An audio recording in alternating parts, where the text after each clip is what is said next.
if you take a step back in terms of how the product marketing teams and sales teams normally interact, the way that we were working beforehand was as you'd expect. So whenever there's a desire to change the messaging because we've built lots of new cool products and we want to go and talk about that in the best possible way,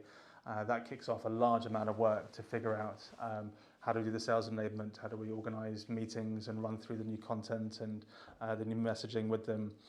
organising weekly training calls and workshops with the sales team so that we can practice specific parts of it. How do we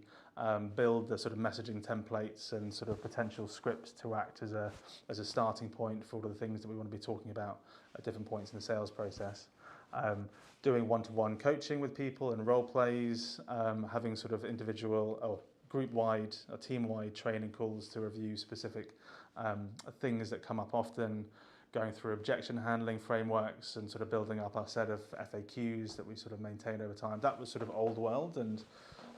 while I think it was working, it's a lot of manual hand cranking to try and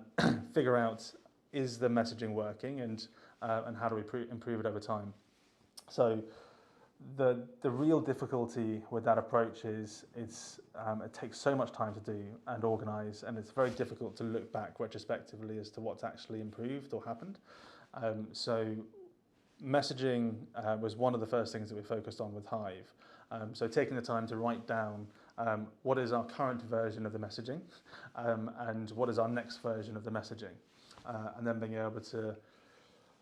write all the frameworks and basically encode those messaging templates and frameworks within Hive,